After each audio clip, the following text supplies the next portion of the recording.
تو میں بڑی ملائمت آمیزی سے فوراً نہیں نہیں ابا، یہ بات نہیں تھی، مجھے بھلا آپ کی بات کیوں بری لگے گی، بلکہ آپ کو حق ہے مجھ پر حکم چلانے کا۔ میں تو اس کالے شیطان کو نابود کرنے نکلا تھا جس کی وجہ سے آج ہمیں یہ دن دیکھنے پڑ رہے ہیں۔ بیٹا میں تو برباد ہو گیا، میں تو کسی کو منہ دکھانے جوگا نہ رہا، وہ زخمی آواز میں بولے۔ میں نے دھیرے سے انہیں دوبارہ لٹا دیا اور خود ان کی پائنتی بیٹھ کر ان کا ہاتھ تھام کر تشفی آمیز لہجے میں بولا، ابا تو فکر نہ کر، مجھے معلوم ہو چکا ہے، میں آ گیا ہوں نا، رانی کو ضرور ڈھونڈ نکالوں گا میں۔ ہاں بیٹا اب تو رب کا آسرا ہے اور تیرا، وہ ٹوٹے ہوئے لہجے میں بولے۔ مجھے دیکھ کر ان کے ضعیف چہرے پر بشاشت لوٹ آئی تھی۔ وہ کسی خیال سے دوبارہ بولے، بیٹا میں بہت بوڑھا ہو گیا ہوں، اب تو ہمیں چھوڑ کر کہیں نہیں جائے گا نا؟ نہیں نہیں ابا، میں آپ کی اولاد جیسا ہوں، آپ تسلی رکھیں۔ اور ہاں، دکان کی چابی کدھر ہے؟ بیٹا چابی تیری تائی ماں کے پاس ہے، پر تو ابھی دکان پر نہ جا۔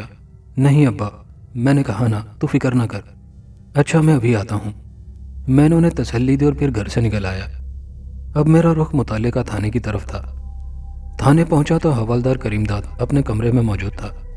مجھے دیکھ کر پہلے تو وہ بھونچکا سا رہ گیا، پھر خشمگی نظروں سے مجھے گور کر بولا، اوئے کدھر فرار تھا اب تک؟ میں نے جواباً خشک لہجے میں کہا، کیوں حوالدار جی، کیا پھر مجھ پر کوئی نیا الزام لگایا ہے یا کسی کے حکم پر؟ میرے طنز اور کاٹدار لہجے نے اسے تل ملا کر رکھ دیا اور وہ اپنی کرسی سے کھڑا ہو کر چند قدم میرے قریب آیا۔ کسی خوش فہمی میں پڑنے کی ضرورت نہیں، سمجھے کاکے؟ وہ زہر خند لہجے میں بولا، تجھے ضمانت پر رہا کیا گیا ہے، کیس ختم نہیں ہوا تجھ پر، اور ضمانت کسی بھی وقت منسوخ ہو سکتی ہے، سمجھے تم؟ اس کے سرسراتے لہجے میں چھپی ہوئی دھمکی نے ایک لمحے کے لیے مجھے پریشان سا کر دیا تھا۔ اور ہاں، ایک بات کان کھول کر سن لو، تجھے ہفتے میں 2 بار ادھر تھانے میں حاضری بھی بھرتے رہنا ہوگی۔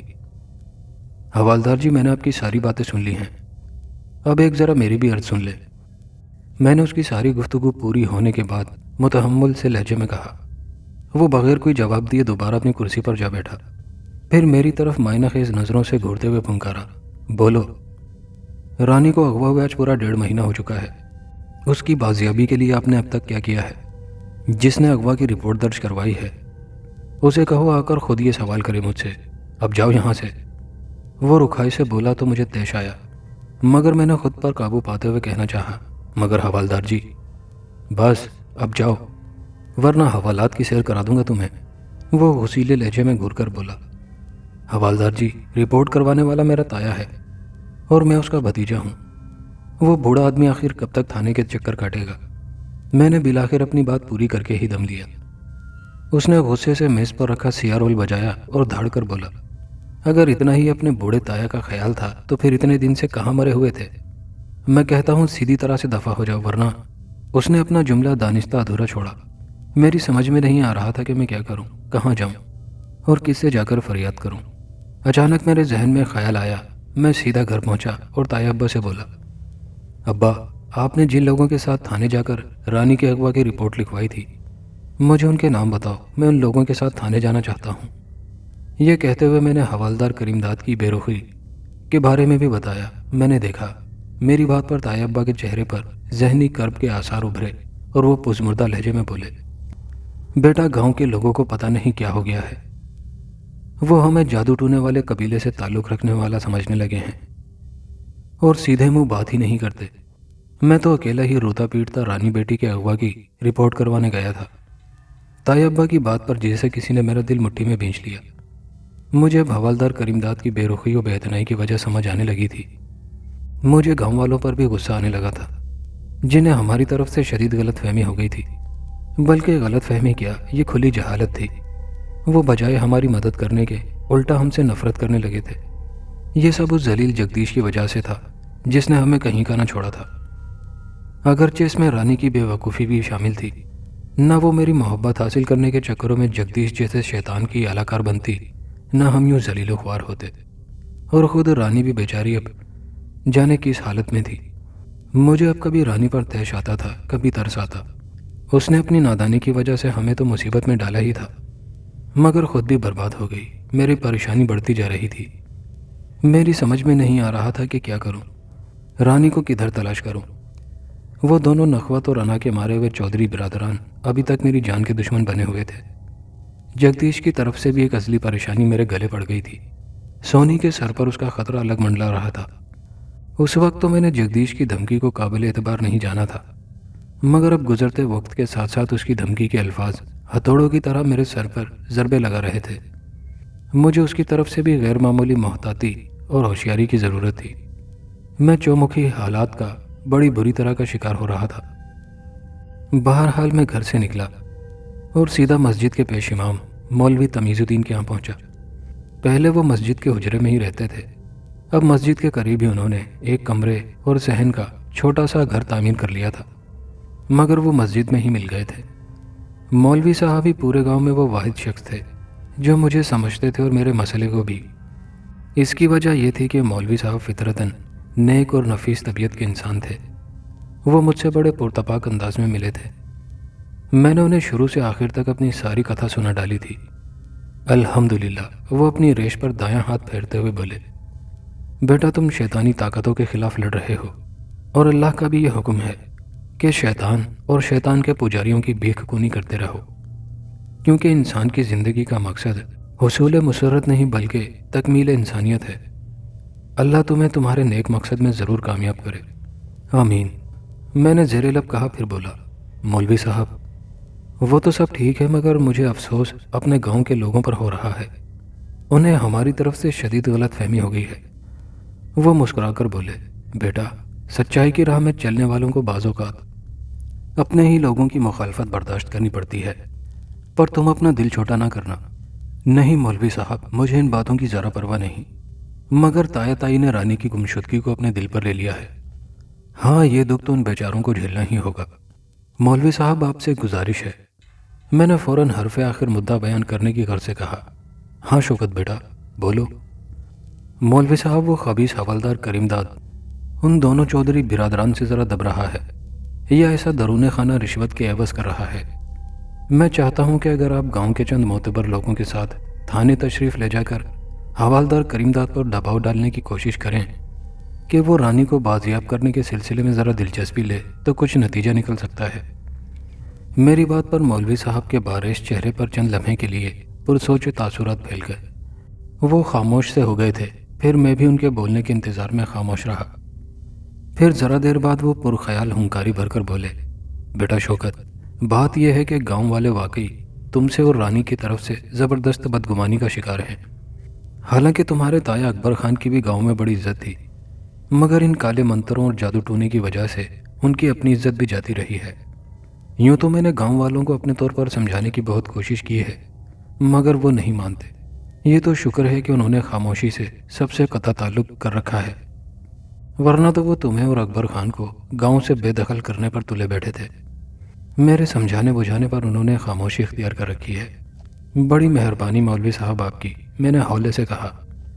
وہ میری افسردگی کو سمجھتے ہوئے ازراہ شفقت میرے سر پر ہاتھ پھیرتے ہوئے بولے، بیٹا شوکت تو اپنا دل چھوٹا نہ کر، جھوٹ کے دن تھوڑے اور سچائی کی عمر طویل ہوتی ہے۔ آج تیری سچائی کو جھوٹ سمجھنے والے انشاءاللہ سچ مان کر تمہاری اتنی بڑی توقیر کریں گے کہ تمہارے دکھوں کا ازالہ ہو جائے گا۔ مولوی صاحب کی باتوں سے میرے ٹوٹے ہوئے دل کو ذرا ڈھارس بندھی۔ میں انہیں سلام کر کے واپس آ گیا۔ گاؤں کے لوگ مجھے چپتی ہوئی نظروں سے دیکھنے لگے تھے اور مجھے دیکھتے ہی نفرت سے اپنا منہ پھیر کر راستہ بدل لیتے تھے، بلکہ چند اشتعال پسندوں نے تو مجھے کھلے لفظوں میں طعن اور تشنیع کا بھی نشانہ بنایا تھا۔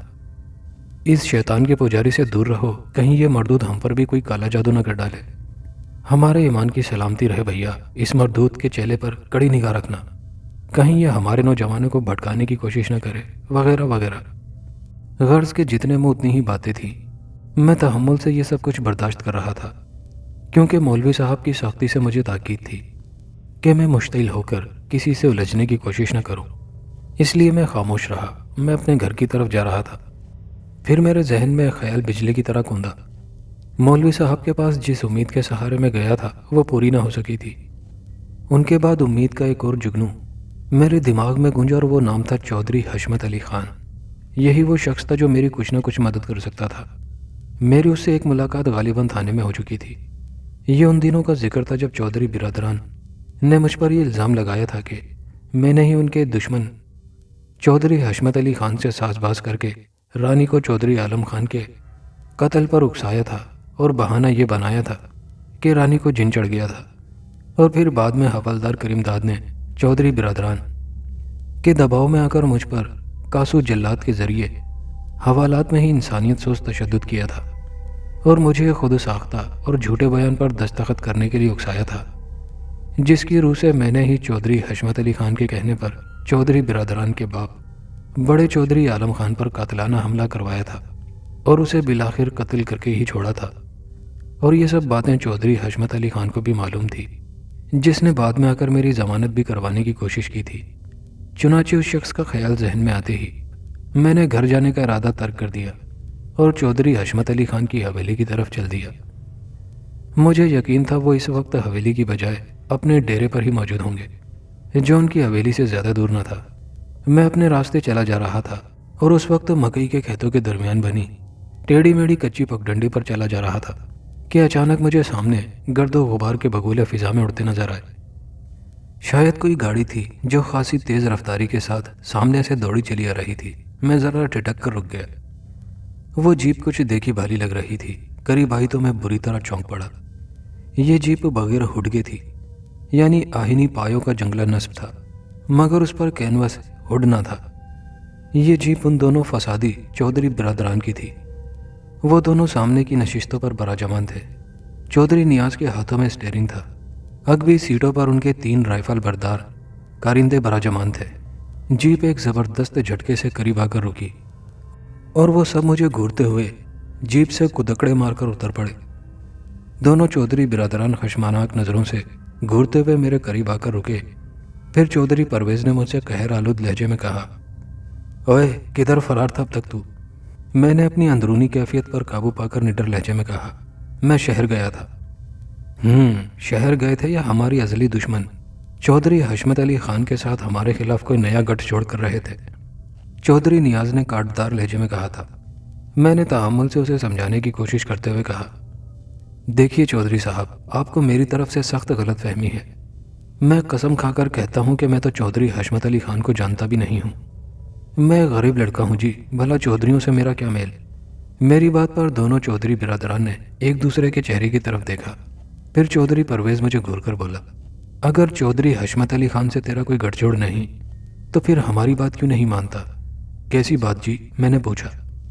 زیادہ نکا کاکا بننے کی کوشش نہ کر، سمجھا تو؟ چودھری نیاز غصے سے دھاڑا، ہم تیری بات کا تبھی اعتبار کریں گے جب تو چودھری حشمت علی خان کے خلاف پولیس کو اپنا بیان ریکارڈ کرائے گا کہ تو نے ہی اس کے کہنے پر ہمارے باپ چودھری عالم خان کا قتل کیا ہے۔ او جی، اس طرح تو میں بے موت مارا جاؤں گا، میں نے مسمسی صورت بنا کر کہا۔ تو کیا ہم تجھے زندہ چھوڑ دیں گے؟ چودھری نیاز مجھے گھورتے ہوئے گھرا کر بولا۔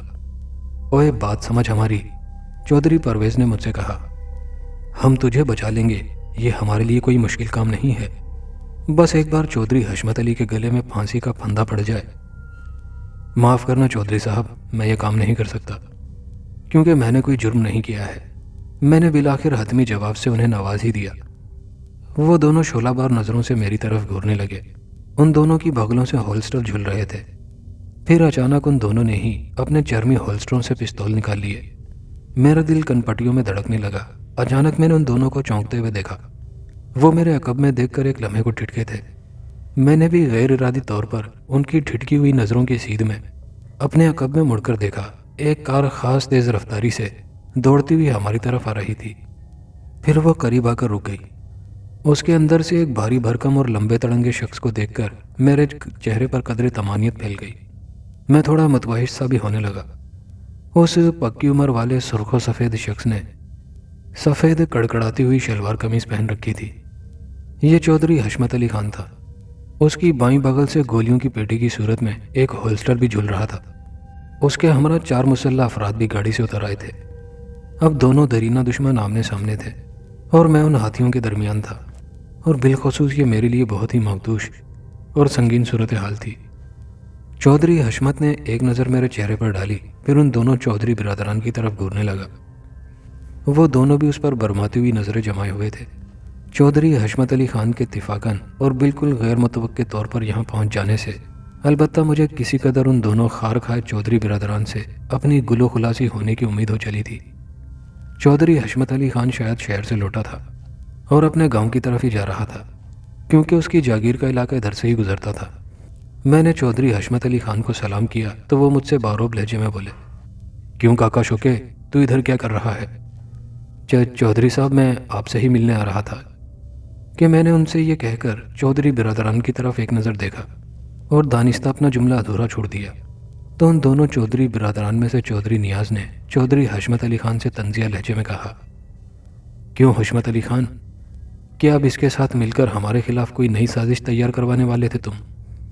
اس کے طنز کی زہریلی کاٹ محسوس کر کے چودھری حشمت علی نے ایک برماتی ہوئی نظر چودھری نیاز پر ڈالی، پھر چند قدم اس کے قریب آ کر اس کی آنکھوں میں آنکھیں ڈال کر غراہٹ سے مشابہ آواز میں بولا، وہ تمہاری مت ماری گئی ہے یا میرے اپنے آدمی مر گئے ہیں کہ جو میں غریب لڑکے کو اپنا آلائے کار بناؤں گا؟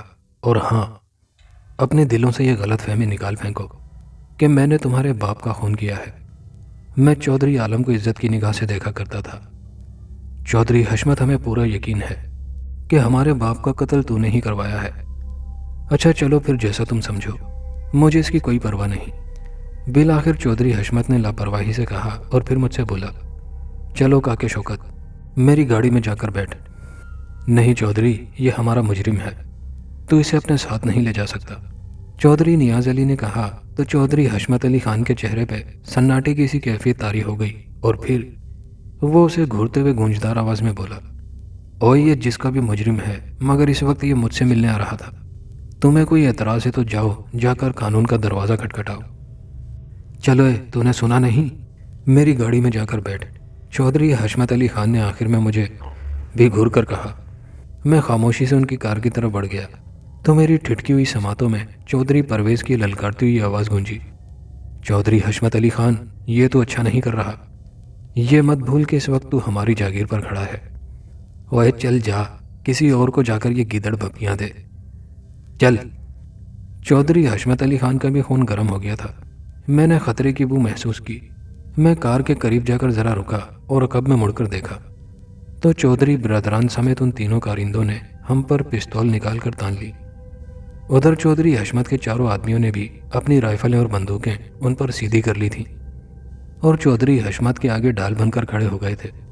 اور پھر ان میں سے ایک نے چیخ کر چودھری برادران سے کہا، خبردار، اگر کسی نے اب ہمارے چودھری جی کا راستہ روکنے کی کوشش کی تو۔ اس کی للکار نے ان سب کو سمم بکمم کھڑا رہنے پر مجبور کر دیا۔ پھر ہم سب کار میں سوار ہو گئے۔ میرا متوحش دل سائیں سائیں کرتی کنپٹیوں پر دھڑکنے لگا۔ چودھری حشمت علی خان نے ڈرائیونگ سیٹ سنبھال لی۔ میں اگبی سیٹ پر بیٹھ گیا تھا۔ پھر جیسے ہی کار چودھری برادران کے قریب سے ہو کر ابھی ذرا ہی دور گئی تھی کہ اچانک سناٹے دار ٹھٹکی ہوئی فضا میں گولیوں کی خوفناک تڑتڑاہٹ ابھری۔ چودھری برادران اور ان کے تینوں کارندوں نے ہماری کار پر فائرنگ کر ڈالی تھی۔ کئی گولیاں کار کی باڈی میں زٹا زٹ کی آواز سے پیوست ہو گئیں اور کار کا عقبی شیشہ بھی دھماکے سے چکنا چور ہو گیا تھا۔ میرے دائیں بائیں بیٹھے چودھری حشمت علی خان کے دو آدمیوں نے بھیانک چیخ ماری۔ ان کے سر ڈھلک گئے۔ ان کی گردنوں کے عقبی حصے میں شاید گولیاں لگی تھی۔ شکر تھا کہ مجھے گولی نہیں لگ سکی تھی۔ چودھری حشمت کے حلق سے ایک تیز بھری غراہٹ ابھری اور اس نے فوراً کار کو بریک لگا دیے۔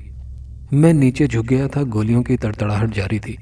اب چودھری حشمت علی خان اور اس کے باقی بچے دو آدمیوں نے کار سے اتر کر اس کی آڑ میں جوابی فائرنگ شروع کر ڈالی تھی۔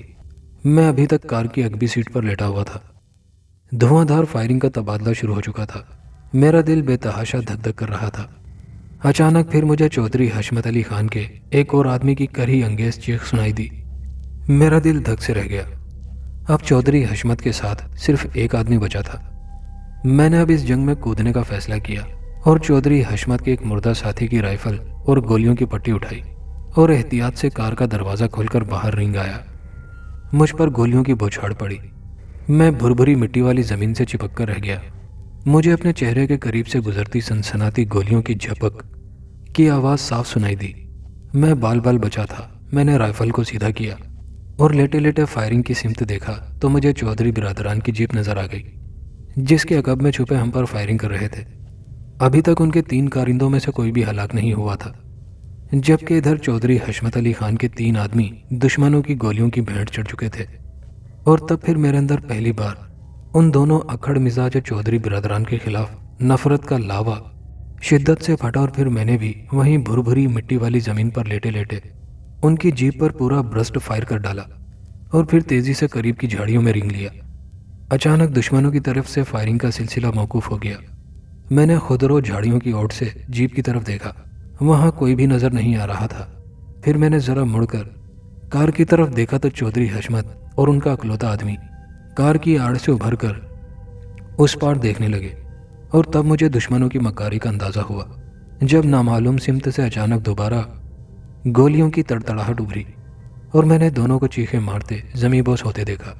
میرا دل دھک سے رہ گیا اور دماغ جوش و خیز کے مارے سلگ اٹھا۔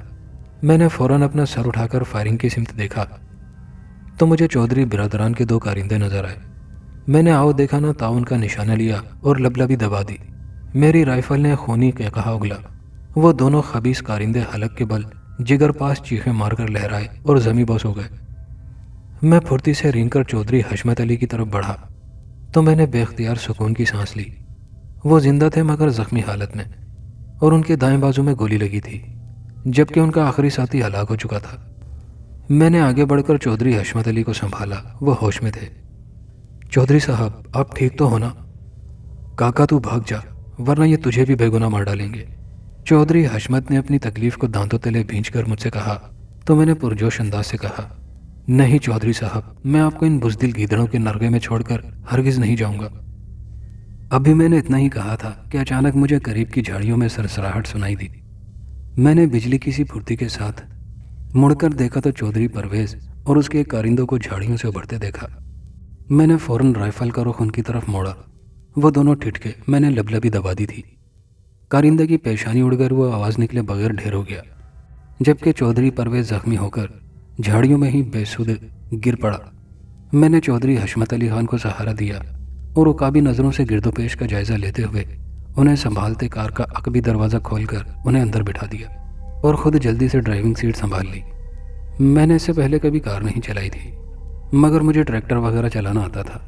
چنانچہ میں نے جلدی سے کار اسٹارٹ کی اور گیئر بدل کر ایکسیلیٹر دباتا چلا گیا۔ کار کا انجن زور سے غرایا اور ایک طوفانی جھٹکے کے ساتھ اچھل کر آگے بڑھی اور ایک کچے ناہموار راستے پر آندھی طوفان کی طرح دوڑنے لگی۔ او کاکے، تو بڑا بہادر اور جیدار ہے۔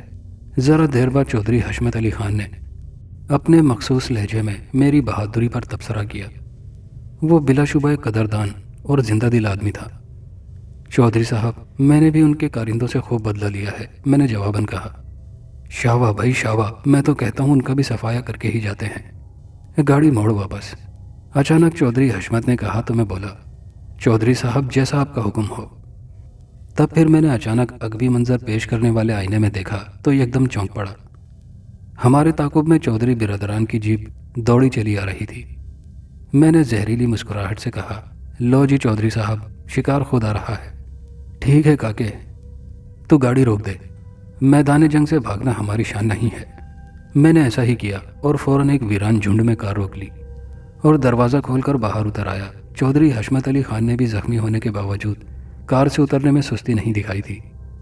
اب ان کے ہاتھوں میں بھی رائفلیں نظر آ رہی تھی، جو شاید عقبی سیٹ پر موجود اپنے دونوں ساتھیوں کی لاشوں میں سے ایک کی لی ہوگی، کیونکہ دوسرے کی میرے پاس تھی۔ ہم دونوں جھاڑیوں میں آ گئے۔ دشمنوں نے شاید ہمیں دور سے ہی کار سے اترتے دیکھ لیا تھا اور انہوں نے اپنی جیپ وہیں روک لی تھی۔ میں نے اور چودھری حشمت نے انہیں جیپ سے اترنے کا موقع دیے بغیر تابڑ توڑ فائرنگ کر ڈالی۔ دشمن پر ہماری جیداری کا خاطر خواہ اثر ہوا تھا اور وہ فوراً جیپ ریورس کر کے بھاگنے پر مجبور ہو گیا تھا۔ بھاگ گئے بزدل کہیں کے، چودھری حشمت زہر آلود لہجے میں بولا۔ تو میں نے ان سے کہا، چودھری صاحب میرا خیال ہے اب ہمیں واپس ہی چلے جانا چاہیے۔ ٹھیک ہے کاکا، وہ دھیرے سے بولے۔ اس کے بعد ہم دوبارہ اپنی کار میں آن بیٹھے۔ حالات کی اس غیر متوقع اور اچانک کشاکشی نے میرے اعصاب مزمحل سے کر ڈالے تھے، مگر میں کچا کھلاڑی نہ تھا، لہٰذا چودھری حشمت علی خان کی حویلی پر پہنچ کر ہی دم لیا تھا۔ ہماری کار اور چودھری حشمت علی خان کی حالت دیکھ کر حویلی میں ہی نہیں بلکہ پورے گاؤں میں کوہرام مچ گیا تھا۔ وہ اپنے بڑے چودھری پر قاتلانہ حملہ کرنے والے